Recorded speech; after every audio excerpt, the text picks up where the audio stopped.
So about 3 days ago, Yujiro got announced for Tekken 8, and he's like the last DLC character for the Season 3, and it'll be coming out in 2027. And we've had some discourse in the Tekken community if he should be the character, like does he fit, or it should have been this character, and who is this guy, he doesn't fit, or blah blah blah blah blah, or whatever.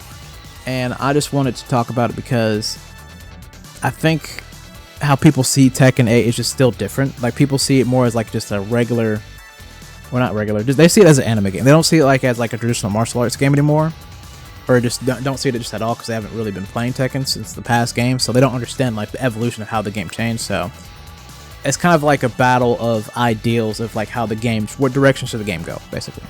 So that's kind of what this is. I feel as if, so that's why I want to talk about it, if he fits, and why certain people feel as if other characters would fit better than him, even though they more than likely don't, but it makes sense technically because of what the direction of the series is going. So let's begin. I guess we'll start off with Yujiro first.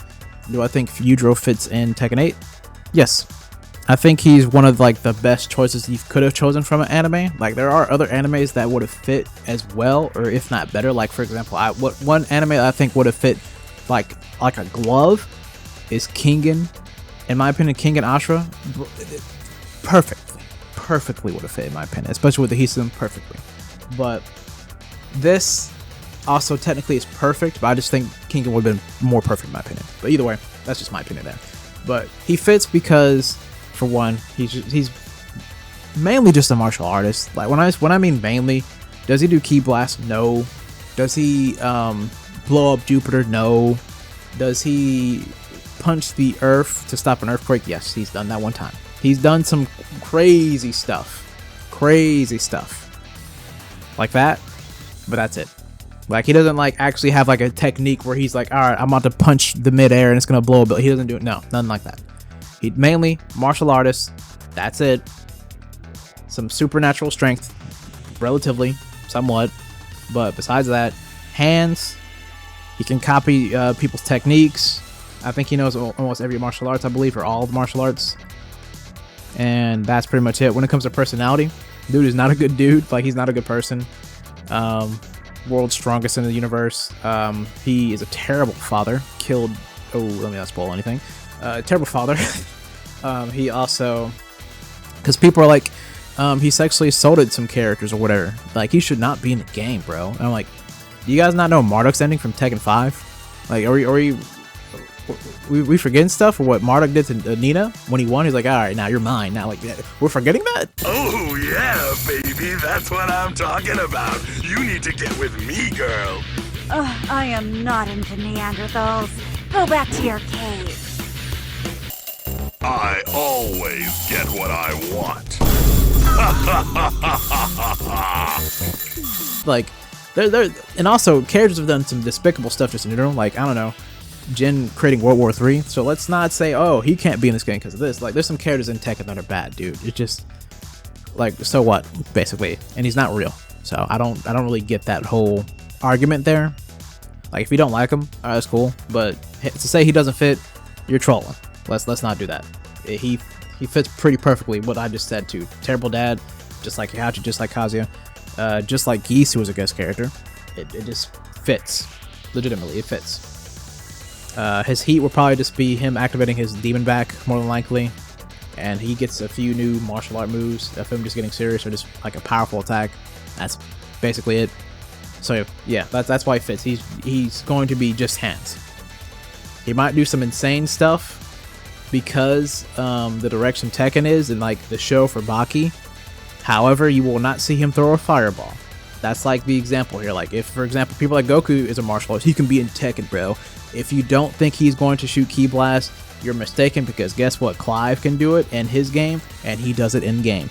Noxious throws his swords in his game, he does it in Tekken 7. So come on, let's be realistic here. People that like play Tekken for the longest times, like the older games too, we prefer more hints. We just prefer more hints.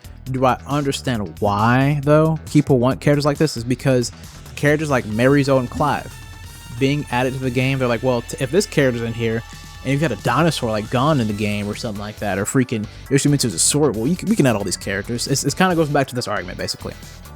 And even though this has been talked about before, and I think people just can't find a middle ground because of like how people see Tekken, it's always going to be this way. But characters like Clive, they don't fit. People don't want characters with swords in the game. Yoshimitsu is different because he doesn't really use his sword. He just smacks you with the handle with it. He mainly does a lot more kicks, if anything. And he's just mainly a goofball. He used his sword relatively like in a super or a grab, but not like in combat that affects frame jitters and stuff like that. We're talking game-specific stuff. Clive, all of his moves that he uses, they're like, you know, like all of his like prime stuff from Final Fantasy 16, he uses mid-match in game, like you just have to deal with it, which is no other character like him can do that in the game. So that's why it's like, no, he would fit more in Street Fighter, honestly. And I don't even think he fits in Street Fighter, but because they have fireballs over there and stuff like that, that it would be a lot better. That's the problem here. You see what I'm saying? That is the problem. So that's why people don't want characters like that in the game. They just don't fit. Do I think Tifa fits in Tekken 7? Kinda, because she is a martial artist, like legitimately, but she does do some kind of crazy stuff too. But is it like similar to Yujiro? Not necessarily, because I think I think she was stronger than Yujiro for sure, but I think she would fit more compared to like any other character like a Goku or a Clive. You know what I'm saying? I think she would fit more. Do I want her? Not necessarily, but if she get in the game, I'm like, okay, that made people happy, that's good. So, in my honest opinion, I think Yujiro fits more than Tifa, legitimately. Because of like what he's traditional. He's way more traditional than her, but she can fit in the game. But it all comes down to just because of what Tekken 8 and Tekken 7, what their direction was going to, like more over the top, if you will. Characters like Marizo really like showed like, hey, technically in their cinematic, and since they did this, you can technically add the characters like this because they did it, and that's where the whole thing happens. Or it's like, oh yeah, there's devils in this game, why can't we add like a Gundam mech or something, you know? I just made that one. No one's ever said that, but I'm just saying. It's because of like stuff like that, but that's just kind of like the story of the game. There's always been relatively supernatural stuff in Tekken, but it's never affected the gameplay. Characters like Goku and stuff like that will affect the gameplay heavily because they're going to be doing stuff that affects everybody. They're going to be like the ladder, like, hey, you can't do this and I can do this, and you just have to hold it. And that's the annoying part, which is why characters like Geese and Akuma, even though they fit technically because they're fighting game characters, systematically them throwing projectiles, that did not fit. That's what people hated them. That's why, like they're like, oh, this is awesome. However, you can do stuff I cannot do. That's the kind of the problem here, the crux of the situation of Tekken. Does Yujiro fit? Yes. Do characters like Goku fit? No. Does Tifa fit? Kinda. I'm like, yeah, I can accept that more than like any other character that people said. Like, people thought Kirito from Sword Art Online was going to be the game. Brother, if he did, the game's already installed. Can I get a refund? Like, no. Characters like that don't fit in Tekken, at least in my opinion. I can understand because of the direction of where they're going, how they're adding more hokey anime stuff. Yes, and even though Yujiro is an anime character, he just fits better because of where he comes from. He's just fighting you with hands, no other abilities. That's kind of why he works. That's why I say King characters work. Honestly, even Tokyo Revengers characters work because they don't do anything, at least from my understanding. I stopped watching for a certain point. Don't do anything crazy for my knowledge. They just beat you up, basically. Like Mikey from the show, he just kicks you. So it's like, you know, okay, he's good at like probably Taekwondo or something like that, or I forget, karate or something like that. So it's like, okay, not even a big deal. Something like that. All right, cool. That's that. You're in. You're in. Bakugo for My Hero? No, you're not in. You're not allowed. No. Like, does that make sense? Hopefully that does. But either way, that's pretty much the end of the video. Let me know in the comment section down below if you guys think Yujiro fits, or if Sora from Kingdom Hearts fits, or something like that, man. I don't know. And I hope you guys have a great day, a great night, a great noon, or whatever time zone you guys are at, man. And I'll see you guys in the next video.